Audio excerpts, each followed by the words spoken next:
Hello students, आज हम लोग पढ़ने जा रहे हैं एक्सरसाइज 5.3 का question number 15 to question number 20। तो क्वेश्चन नंबर 15 है, for what value of n are the nth term of 2 APs 63, 65, 67 and 3, 10, 17 equal. हमको यहाँ पे 2 APs दी हुई है और इसके लिए हमको n की वैल्यूज निकालनी है और क्लू क्या दिया हुआ है कि इनका जो nth टर्म है वो क्या है, इक्वल है। तो हम क्या करते हैं, दोनों एपीज के nth टर्म को फाइंड करते हैं। तो nth टर्म फाइंड करने का जनरल फॉर्मूला क्या है, an is equal to a plus n minus 1 into d. इस फॉर्मूला से हम इस एपी का भी nth टर्म फाइंड करेंगे और इस एपी का भी nth टर्म फाइंड करेंगे। तो चलो स्टार्ट करते हैं। द फर्स्ट एपी क्या है हमारा, 63, 65, 67 डॉट डॉट डॉट। अब इसका फर्स्ट टर्म क्या है, तो a is equal to 63। Common difference क्या है, तो 65 में से 63 को माइनस कर देंगे, यानी सेकेंड टर्म में फर्स्ट टर्म को माइनस कर दिए तो कॉमन डिफरेंस कितना आ गया, 2 आ गया। और कॉमन डिफरेंस है हमारे पास फर्स्ट टर्म में, बट हमारे पास n की वैल्यू दी हुई है क्या कि कितने टर्म्स है, नहीं दी हुई है। तो अब हम यहाँ से an की वैल्यू फाइंड कर लेते हैं। an क्या है, हमारा nवा टर्म या in some situation it is last term. तो हमको an की भी वैल्यू नहीं है, चलो पुट कर देते हैं इन वैल्यूज को जनरल फॉर्मूला में। Okay, putting the value of a and d, putting the value of a and d in general formula या इन इक्वेशन नंबर 1 भी आप कह सकते हो। चलो रख देते हैं, an की वैल्यू नहीं पता, a की वैल्यू है 63 plus n minus 1 into common difference क्या है 2, तो d के जगह हमने रख दिया 2।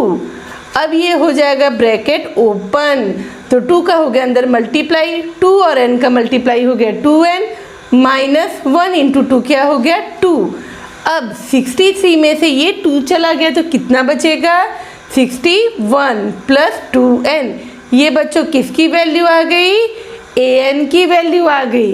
इसको एक इक्वेशन देके छोड़ देते हैं। अब ये तो फर्स्ट एपी की बात हो गई, चलो अब बात करते हैं सेकेंड एपी की। तो द सेकेंड एपी क्या है, तो वो तो हमको क्वेश्चन में दिया है 3, 10, 17 डॉट डॉट डॉट। अब हमारे पास यहाँ से क्या क्या इन्फॉर्मेशन मिल रही है, तो यहाँ से हमें मिल जाएगी a की वैल्यू यानी फर्स्ट टर्म जो कि 3 है। सेकेंड, अब हमारा क्या निकालना है, कॉमन डिफरेंस। कॉमन डिफरेंस के लिए हम वही सेकेंड टर्म में से फर्स्ट टर्म को माइनस कर देंगे, तो 10 माइनस 3 कर दिया हमने, तो कितना मिला हमें 7। अब फिर इन वैल्यूज़ को हम क्या कर देंगे, जनरल फॉर्मूला में रख देंगे। यहाँ ध्यान देना बच्चों, यहाँ पे भी हमको n की वैल्यू यानी कितने नंबर ऑफ टर्म है नहीं पता, an की भी वैल्यू हमें नहीं पता। चलो रख देते हैं इन वैल्यूज़ को इक्वेशन नंबर 1 में। फिर वही लाइन लिखेंगे, वही statement, putting the value of d in equation number 1। अब हम यहाँ पे क्या करेंगे, इस इक्वेशन में a d की वैल्यू पुट कर देंगे। पर बच्चों यहाँ पर ध्यान देने वाली बात ये है कि दोनों का nth टर्म इक्वल है। इसका भी nth टर्म यानी कि an, और जो आप इसका nth टर्म निकालोगे वो भी क्या होगा, आपस में इक्वल होगा। निकाल लेते हैं nth टर्म, तो an will be equal to the value of a is 3 plus n number of term पता है क्या, नहीं पता, n minus 1 into common difference आपका यहाँ पे कितना है 7। ओके, चलो ब्रैकेट को ओपन कर देते हैं, इस 7 का अंदर मल्टीप्लाई होगा तो 7 इंटू n यानी 7n माइनस 7, माइनस 7 में प्लस 3 गया तो क्या बचा -4 प्लस 7। तो ये किसकी वैल्यू आ गई, an की वैल्यू आ गई, इसको दे दो इक्वेशन नंबर 3। अब जैसा कि आपको क्वेश्चन में कहा गया है कि दोनों का nth टर्म इक्वल है, ये और ये आपस में क्या है, इक्वल है, तो हम ले लेंगे भैया according to the question, according to the question हमको बोला गया है भाई दोनों का nth टर्म इक्वल है, यानी ये और ये इक्वल है। 61 plus 2n will be equal to -4 plus 7n, ये इक्वल ठीक से बना दे रहे हैं हम। अब क्या कर देते हैं, nn वाले को एक और फेंक देते हैं और नंबर्स को एक तरफ कर देते हैं। चलो करते हैं स्टार्ट। 7n प्लस 2n को वहाँ भेजो, ये हो जाएगा -2n।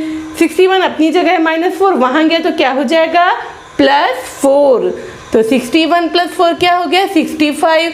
7 में 2 गया तो क्या बचा 5n, तो the value of n will be equal to 65 upon 5, तो ये आप डिवाइड कर दो, कितना आ गया 13। So the 13th term of 2 APs are equal, यानी इन दोनों AP का जो 13वां नंबर का टर्म आएगा वो आपस में इक्वल होगा। क्वेश्चन नंबर 16 है, determine the AP whose third term is 16 and the 7th term exceeds the 5th term by 12। जो दिया है लिख दो। तो थर्ड टर्म क्या है आपका, A3 is equal to 16 and the 7th term exceeds the 5th term by 12। According to the question भाई क्या सिचुएशन बन रही है, लिखते हैं अकॉर्डिंग टू द क्वेश्चन। चलो क्या है सिचुएशन देखते हैं। 7th टर्म, इस AP का 7th टर्म यानी A7 exceeds the 5th term by 12, यानी इसका जो 7वां नंबर का टर्म है वो 5वें नंबर के टर्म से 12 अधिक है, 12 ज़्यादा है। A7 is exceeds the 5th number term by 12, है ना। तो A7 7th नंबर के टर्म को मैंने बताया क्या लिखेंगे, A + 6D, है ना, A + 6D।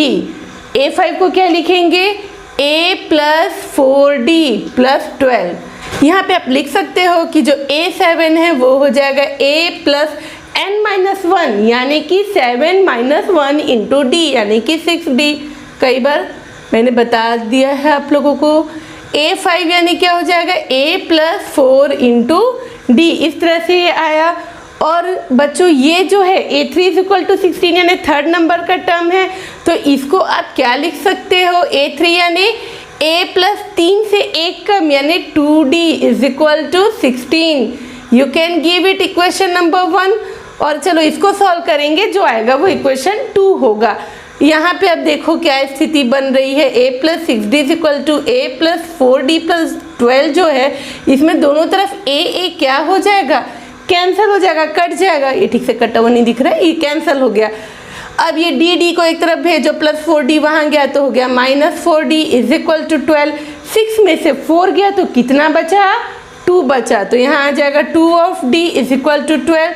तो the value of D will be equal to 12/2, यानी कितना आ जाएगा, D की वैल्यू हमारी 6 आ गई। अब हमें क्या फाइंड करनी है, A की वैल्यू। तो आप D की वैल्यू को इसमें पुट कर दो इक्वेशन 1 में, तो आपको A की वैल्यू मिल जाएगी।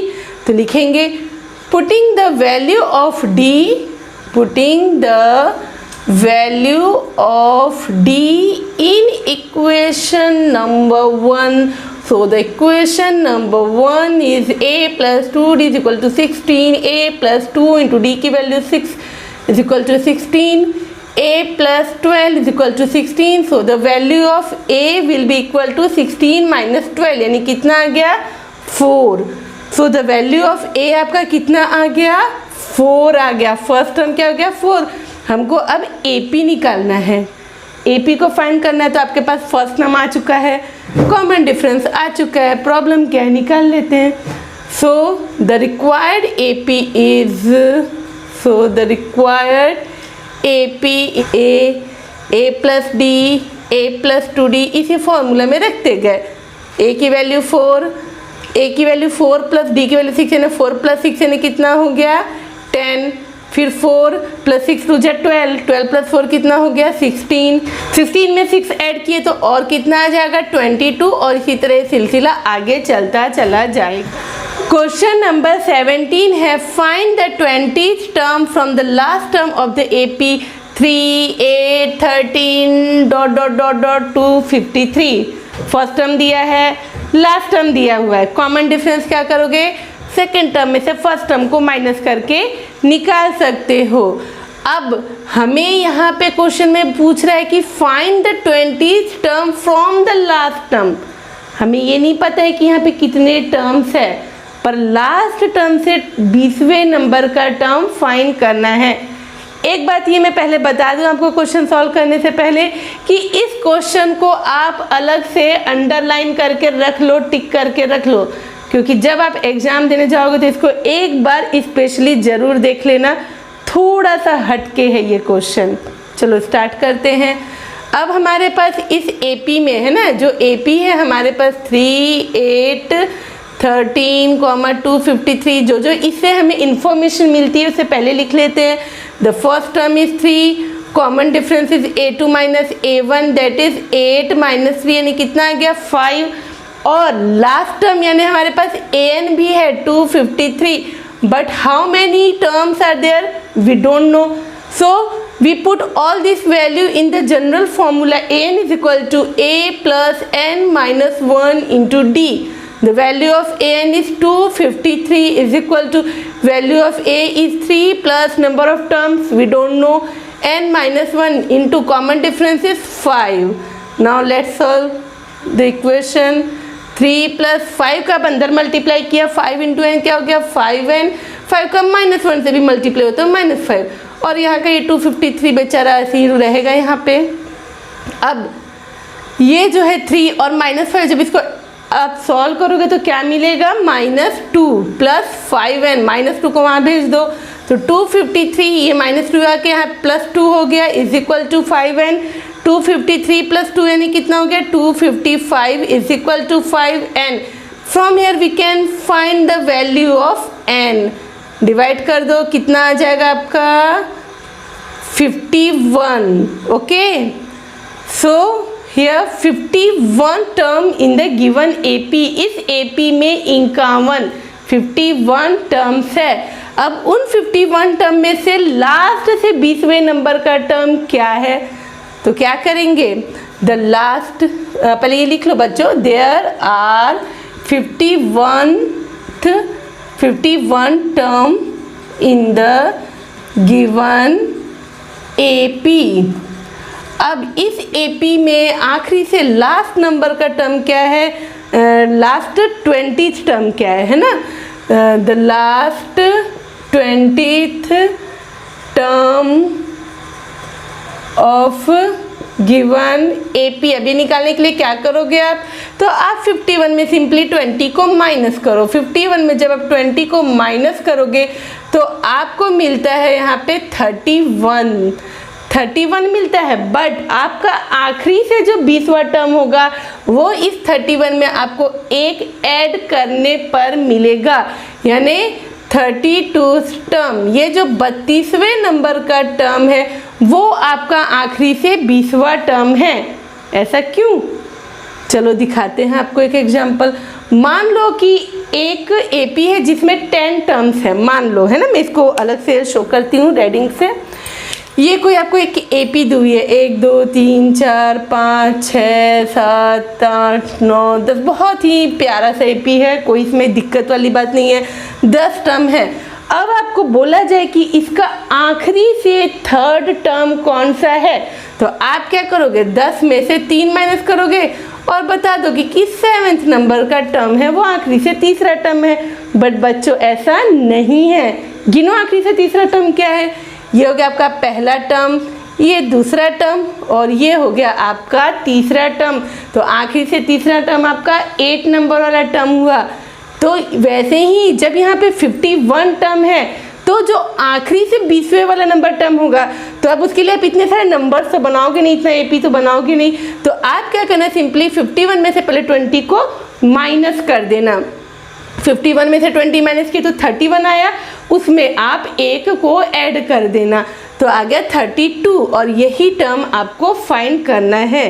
तो इसकी हमें ज़रूरत नहीं है तो इसको मैं हटा देती हूँ और यहाँ पे लिखूँगी 32 टर्म, यानी क्या होता है formula, A32 will be equal to A plus 32 से 1 कम कर दो 31 इंटू डी।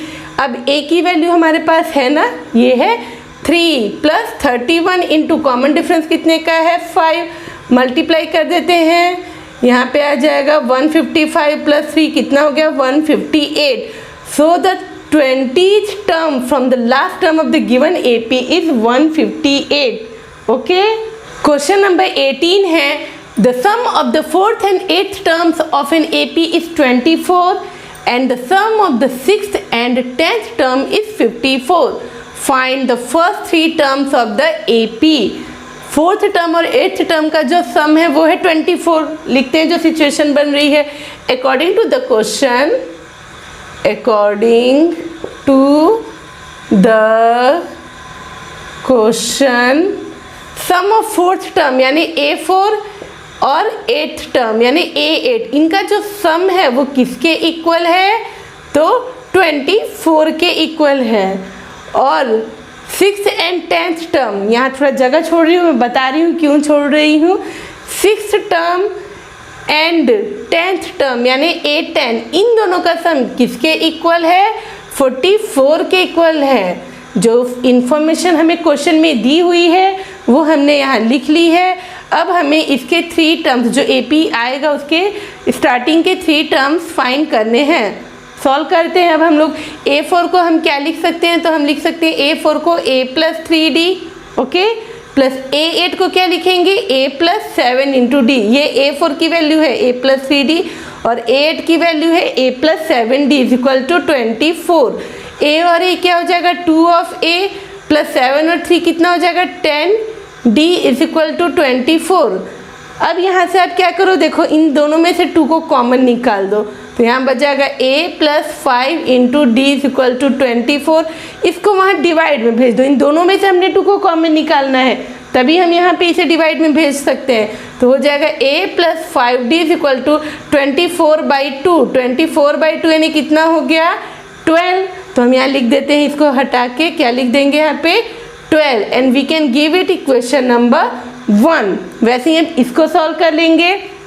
A6 को हम लिखेंगे A plus 5 into d plus A10 को क्या लिखेंगे A plus 9 into d. A plus 9 into D is equal to 44। A और A हो जाएगा 2 ऑफ A प्लस 5 एंड 9 हो जाएगा 14 of D is equal to 44। फिर वही करेंगे, इन दोनों में से 2 को हम एज ए कॉमन फैक्टर बाहर निकाल लेते हैं। तो यहाँ पे आ जाएगा 2 कॉमन, तो यहाँ बच जाएगा A plus 7 into D is equal to 44। A plus 7 into D, अब ये 2 इस पूरे ब्रैकेट के बाहर है, मल्टीप्लाई में है तो यहाँ किस में आ जाएगा डिवाइड में आ जाएगा। तो ये हो जाएगा 44/2 यानी कितना हो गया 22। You can give it equation number 2. Now we'll solve the equation number 1 and 2 either by substitution method or by elimination method। या तो हम substitution method लगाएंगे या elimination method से solve करेंगे। तो हमको यहाँ पे हम elimination method यूज कर रहे हैं। On subtracting equation 1 from equation 2, पहले लिख देते इक्वेशन 2 को A plus 7 into D is equal to 22। फिर लिखेंगे जिसको माइनस करना है उसको नीचे लिख देंगे। यहाँ जब माइनस करते हैं तो साइन हो जाएगा चेंज, A और माइनस A कैंसल, 7 में 5 गया बचा 2 ऑफ D, 22 में से 12 गया तो कितना बचा आपका 10। So the value of D will be equal to 10/2 यानी कितना हो गया 5। ये तो वैल्यू आ गई आपकी कॉमन डिफरेंस की। बट अब हमें किसकी वैल्यू फाइंड करनी है, तो हमें वैल्यू फाइंड करनी है A की। तो putting the value of D in equation number 1, या तो 1 में रख दो या 2 में रख दो, हम 1 में रख रहे हैं तो A की वैल्यू मिल जाएगी। Putting the value of D in equation number 1, तो चलो रख देते हैं A plus 5D is equal to 12 है, ये आपका इक्वेशन 1 है। तो a प्लस 5 इंटू डी की वैल्यू हो गई 5 is equal to 12, a plus 25 is equal to 12, so the value of a will be equal to 12 minus 25 यानी कितना हो गया -13। तो a क्या हो गया आपका -13। अब हमें यहाँ से AP निकालना है।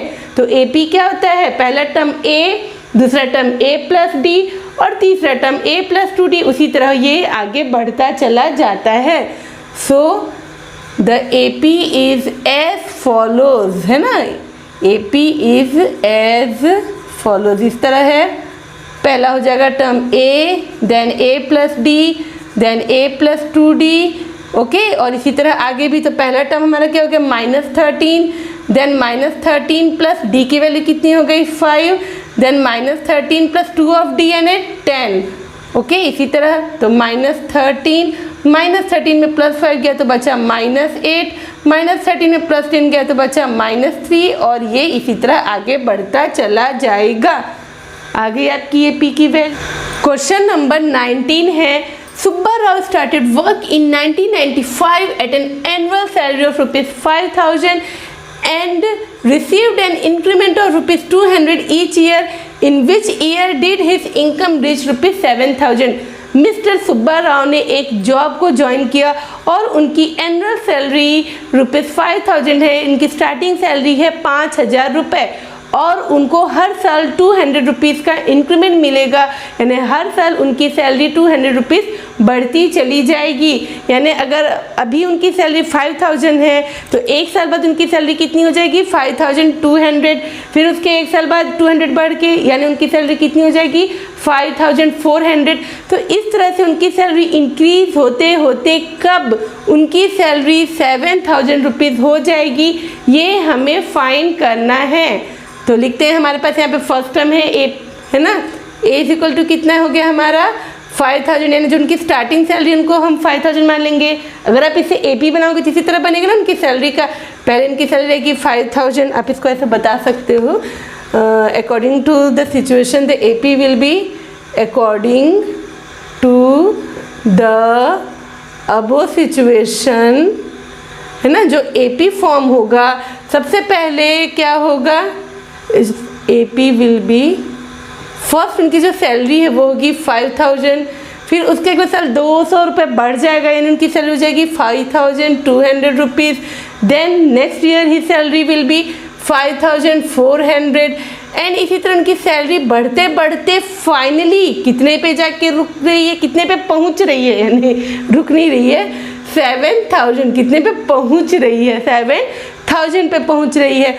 तो चलो यहाँ देखते हैं, हमारे पास फर्स्ट टर्म है A, ये है 5,000, कॉमन डिफरेंस कितने का डिफरेंस है इनके बीच में, तो 200 का डिफरेंस है। एंड जो लास्ट फाइनली हम यहाँ पे कहाँ पहुँचना है, हमें 7,000 पे, यानी हमारे पास AN की वैल्यू कितनी है, AN will be equal to 7,000 and how many terms are there, means number of terms we don't know, यानी कितने साल लगेंगे इस सैलरी को 5,000 से 7,000 पहुँचने में।